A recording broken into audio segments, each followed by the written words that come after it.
सबकी नींद उड़ाने आया टाटा।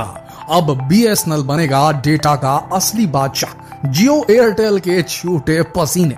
बीएसएनएल भारत संचार निगम लिमिटेड पूरे भारत के इंटरनेट डेटा के मार्केट को डिसरप्ट करने के लिए तैयार है। ऐसी आंधी लाने वाला है डेटा की बीएसएनएल और इतनी कम प्राइसेस पे लाने वाला है डेटा पैकेट्स कि जियो और एयरटेल इसकी आंधी में उड़ जाने वाले हैं, ऐसा कहा जा रहा है।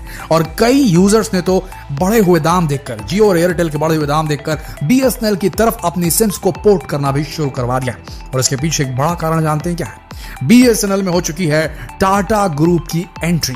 स्ट्रेटेजिक कोलैबोरेशन किया गया दोस्तों बीएसएनएल के द्वारा टाटा ग्रुप के साथ में 15,000 करोड़ की डील फाइनल की गई है 4G लॉन्च करने के लिए। इस वीडियो में हम समझेंगे कि कैसे टाटा बीएसएनएल को बना देने वाला है next Jio of India. BSNL की लेटेस्ट मूव अगर आप देखेंगे ना, जो दांव चला बीएसएनएल महज 249 रुपए में 249 के रिचार्ज प्लान में 45 दिनों की वैलिडिटी कौन देता है भाई साहब आज की तारीख में? 2 GB का डेली डेटा कौन देता है भाई साहब आज की तारीख में? 100 SMS per day, unlimited free calling, वो सारी सुविधाएं जो पहले जियो दिया करता था, जो सुविधाएं जियो ने दे करके पूरे जो कस्टमर्स थे, पूरे मोबाइल यूजर्स को अपना गुलाम बना लिया। और जियो की देखा देखिया एयरटेल भी उतरा, आइडिया भी उतरे, इन सब ने अपने अपने मार्केट शेयर्स कब्जाए और इन सब ने पहले ताबड़तोड़ डेटा दिया, अच्छी खासी स्पीड दी, अच्छा खासा कस्टमर सर्विस बेस दिया और उसके बाद अचानक से दाम बढ़ा दिए, मानो बहुत लुटा दिया। अब कमाने का टाइम आ गया। और इसी मौके पर बीएसएनएल फिर से एक बार जो है उसके अंदर नया बीज अंकुरण हो रहा है उसका। बीएसएनएल अब एक नई ऊंचाइयां छूने वाला है। कोई बिलीव नहीं करेगा, कोई ये मानने को तैयार नहीं था आज से महीने भर पहले कि बीएसएनएल कभी रिवाइव हो भी सकता है। लेकिन प्राइस हाइक जो हुई जियो एयरटेल की और टाटा ग्रुप की जो एंट्री हुई बीएसएनएल के अंदर, इसने सब कुछ पलट कर रख दिया दोस्तों। देखिए, जियो और एयरटेल ने अपनी कीमतों को 12 से लेकर 27% तक बढ़ा दिया है। आप ये समझिए इस बात को। 249 जिस प्राइस पे बीएसएनएल दे रहा है 45 डेज की वैलिडिटी, उसी प्राइस पे अब जियो दे रहा है महज 28 डेज की वैलिडिटी। आप समझ लीजिए, सेम केस एयरटेल के साथ में हुआ है और सेम केस वोडाफोन आइडिया के साथ हुआ है। देखिए, दुनिया जानती है, किसी से छिपा नहीं है कि बीएसएनएल जो था उसने टेक्नोलॉजी को बहुत स्लोली एक्वायर किया। जब देश में 3G रोल आउट हो चुका था तब भी बीएसएनएल 2G में चल रहा था। जब देश में 4G रोल आउट हो गया तब भी जो बीएसएनएल था वो 3G में ही चल रहा है। और कई ऐसी जगह हैं, मतलब बहुतायत में ऐसी जगह है जहां पर बीएसएनएल का 4G काम नहीं करता। और अब जब 5G जा चुका है तब भी ऐसी कई जगह हैं जहां बीएसएनएल का 4G काम नहीं करता। दूसरा, नीरस रवैया कस्टमर केयर वालों का बीएसएनएल की बहुत बड़ी एक प्रॉब्लम रही। उसके बाद कॉल ड्रॉप्स की प्रॉब्लम और दूसरी समस्या। लेकिन एक चीज थी जो बीएसएनएल ने अपने अंदर बचा के रखी थी, वो थी ग्रामीण इलाकों तक पहुंच, उन रूरल इलाकों तक पहुंच जहां किसान भाई रहते हैं, जहां समझ लीजिए भारत असली बसता है। देश के गांव, देश के कस्बे, जहां वो इनकम ग्रुप वाले लोग रहते हैं जो मोबाइल पर उतना खर्च नहीं करते। उनके पास में नेटफ्लिक्स का रिचार्ज करने के लिए हर महीने 1000 रुपए नहीं होते। उनके पास महंगे डेटा प्लान्स खरीदने के लिए उतने पैसे नहीं होते। बस उनका यह रहता है कि चल जाए किसी तरीके से फोन आता रहे, फोन जाता रहे। ये वो लोग हैं जो कि अभी तक स्मार्टफोन नहीं यूज करते, अभी तक कीपैड फोन यूज करते हैं। देश का वो तबका जो मेहनत कश है। इन लोगों को टारगेट करने से हमेशा से बचें। जियो, एयरटेल, वोडाफोन, ये सारी प्राइवेट कंपनीज को टारगेट करना नहीं चाहती, तो इनके हिसाब के प्लान वो उतना खास इंपॉर्टेंस वो देती नहीं थी। और अभी भी जब प्राइस हाइक हुई है तो जो शहरी लोग हैं, जो ज्यादा डेटा इस्तेमाल करते हैं, उनके लिए ये किया गया। तो इसीलिए हुआ क्या, क्योंकि वहां पर गैप था। वहां पर जियो, एयरटेल, वोडाफोन ने इंटरेस्ट नहीं दिखाया वहां तक अपनी जो है पहुंच को, कनेक्टिविटी को पहुंचाने के लिए। तो वहां बैठा है बीएसएनएल और ये उसका सबसे बड़ा एडवांटेज है। बीएसएनएल देश के उन गांवों तक, उन रिमोट इलाकों तक पहुंचता है जहां तक जियो, एयरटेल, वोडाफोन की पहुंच नहीं है। ये उसके प्लस पॉइंट है। अब यहां पर टाटा के साथ क्या हुआ, अब ये जो यूजर बेस बना हुआ है, सो बना हुआ है। दूसरा, जो शहरी यूजर बेस है, वो अब प्राइस हाइक की वजह से, देखिए हर जगह महंगाई बढ़ रही है यार, कहीं तो थोड़ी राहत मिलती, लेकिन अब इसकी भी महंगाई और ज्यादा बढ़ गई है। तो लोग क्या करेंगे, पैसा बचाने की कोशिश करेंगे। ऐसी स्थिति में शहरी लोग भी अब बहुत सारे होंगे, वो जियो और एयरटेल, वोडाफोन इनको ज्यादा इस्तेमाल करने से बचेंगे, कम वाले रिचार्ज पैक यूज करेंगे। फिर भी उनको काफी महंगा पड़ेगा, तो चांसेस हैं कि वो बीएसएनएल में चूज कर सकते हैं, बीएसएनएल में अपने सिम्स को पोर्ट कर सकते हैं। और इसके पीछे कारण ये भी है कि बीएसएनएल ने तय किया है कि भारत भर में जितनी जल्दी हो सके, विद इन 2024-25 पूरे देश भर में कम से कम 4G डेटा वाला, 4G स्पीड वाला इंटरनेट डेटा प्रोवाइड करने वाला नेटवर्क रेडी कर ले।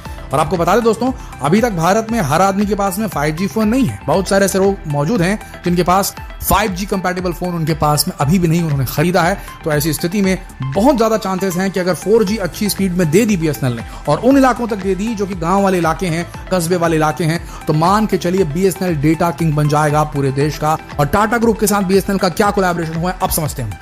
देखिए, टाटा ग्रुप की मदद से बीएसएनएल लार्जर मार्केट शेयर को कैप्चर करना चाहता है।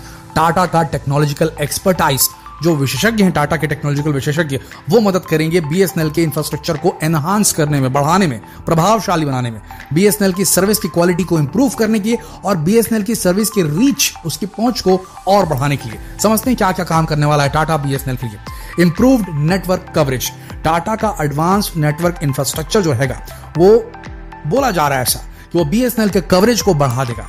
उसकी जो रूरल और सेमी अर्बन एरियाज हैं, यानी कि ग्रामीण और थोड़े से सेमी ग्रामीण, आधे जो शहरी इलाके हैं या पूर्ण रूप से जहां शहरीकरण नहीं हुआ है उन इलाकों में बीएसएनएल के कवरेज को बढ़ा देगा। तो इंप्रूव्ड नेटवर्क कवरेज यहां पकड़ लीजिए। दूसरा point, enhanced service quality. Tata का सपोर्ट जो है उससे बीएसएनएल के प्लान्स में जो अपग्रेड होगा, सर्विस ऑफरिंग जो होगी उसमें फास्टर डेटा स्पीड्स, यानी कि स्पीड चलेगा इंटरनेट थोड़ा सा टाटा के आ जाने के बाद, टाटा की टेक्नोलॉजी आ जाने के बाद, टाटा का सपोर्ट मिल जाने के बाद, और कनेक्टिविटी बार बार टूटेगी नहीं, डिस्कनेक्ट नहीं होगा। तो ये रिलायबिलिटी आ जाएगी टाटा के सर्विसेज देने के बाद बीएसएनएल को। तीसरी चीज जो है इनोवेशन इन सर्विसेज। टाटा का टेक्नोलॉजिकल जो उसकी मास्टरी है वो इसी चीज में है, वो इनोवेशन की तरफ जाता है, वो नई नई चीजें ट्राई करता है और नए नए इनोवेशन करना चाहता है। तो इससे बीएसएनएल को जो है नई टेक्नोलॉजी का इस्तेमाल, कैसे मैनेजमेंट करना है, कैसे टेक्नोलॉजी को आगे लेके जाना है, कैसे कवरेज बढ़ाना है, कैसे सर्विसेज प्रोवाइड करना है, कैसे यूजर एक्सपीरियंस को बढ़िया बेहतर बनाना है, ये सारा एक्सपीरियंस अपने साथ में टाटा लेकर के आएगा बीएसएनएल के लिए। तो इनोवेशन होगा सर्विस में, इंप्रूव होगा नेटवर्क कवरेज और सर्विस क्वालिटी इंप्रूव होगी टाटा के आ जाने से। तो दोस्तों, अगर बीएसएनएल ने टाटा की मदद से अपनी कनेक्टिविटी को सुधार लिया, अपनी डेटा स्पीड को, अपनी इंटरनेट की स्पीड को सुधार लिया और वो डेटा एकदम बार बार डिस्कनेक्ट ना हो, पक्का चलते रहे, और रूरल इलाके तक के, ग्रामीण इलाकों तक बीएसएनएल की पहुंच को और 4G की स्पीड को अगर पहुंचा दिया, तो इससे मिलेगी जो जिस प्राइस पे दे रहा है, बेहद कम प्राइस पे दे रहा है बीएसएनएल, तो इससे वैल्यू फॉर मनी हो जाएगी बीएसएनएल की सर्विसेज के साथ में। और जहां पर वैल्यू फॉर मनी वाली बात हो जाती है, वहां पर दोस्तों लोग बीएसएनएल को ही चूज करेंगे। वो क्यों देंगे इतनी ज्यादा prices? Almost 3 times validity provide कर रहा है बीएसएनएल बाकी जो वीआई है, वोडाफोन है, आपका जियो है, एयरटेल है उससे। तो ऐसी स्थिति में कम प्राइस में ज्यादा वैलिडिटी और बेहतर सर्विसेज प्रोवाइड करने के लिए बीएसएनएल का ही चुनाव किया जाएगा। लोग पोर्ट करना शुरू कर रहे हैं अपने सिम्स ऑलरेडी। इस महंगाई के दौर में कोई डेटा पर इतना पैसा नहीं खर्चा करना चाहेगा, हालांकि डेटा आज की तारीख की जरूरत है दोस्तों। अब अगर बीएसएनएल अपनी मार्केट स्ट्रेटेजी को इसी तरीके से बनाए रखे, अपनी सर्विसेज को इंप्रूव कर ले, तो कंपैरेटिव एडवांटेज जो उसे मिल रहा है उसकी टैरिफ कम होने की वजह से ये जो है, और साथ में रूरल जो लोग हैं, जो ग्रामीण लोग हैं, यूजर्स जो हैं, वहां अगर लगातार बढ़ गए, वो बीएसएनएल की तरफ ऑलरेडी हैं क्योंकि बीएसएनएल ही यूज कर रहे हैं, वहां कुछ और चलता नहीं है। इसके अलावा जो शहरी हैं, सेमी अर्बन लोकेलिटी वाले लोगों ने अगर बीएसएनएल को चूज करना शुरू कर दिया और बीएसएनएल ने कंपैरेटिवली कम प्राइस में ठीक ठाक सर्विसेज प्रोवाइड कर दी, तो कोई नहीं चाहेगा फिर जियो का सिम, कोई नहीं चाहेगा फिर एयरटेल का सिम। और हम सब जानते हैं दोस्तों, टाटा ग्रुप तो माहिर है। टाटा ग्रुप का तो मोटो ही ये रहता है कि जितना हो सके उतना कमाओ नहीं, उतना ही खाओ जितना पचा सको, या यूं कह लीजिए जितना खाओ बांट के खाओ। उस टाइप की मेंटालिटी के साथ में टाटा ग्रुप काम करता है। टाटा ग्रुप ने हमेशा ये दिखाया है कि वो यूजर के एक्सपीरियंस को, यूजर को वैल्यू देने की कोशिश करता है। भारतीय ग्राहक के लिए अगर कोई कंपनी सबसे सर्वोपरि है वो टाटा ही है। और खुशखबरी ये है कि टाटा की एंट्री हो चुकी है बीएसएनएल के साथ। तो दोस्तों, आशा करते हैं इस वीडियो से आप सबको सही जानकारी मिली होगी। अगर वीडियो पसंद आया, अपने तक न रखें, शेयर करें फेसबुक पर, व्हाट्सएप पर, यूट्यूब पर। जल्द मिलते हैं आपसे अगले वीडियो में। तब तक के लिए आप सबका इस वीडियो के अंत तक बने रहने के लिए दिल से धन्यवाद।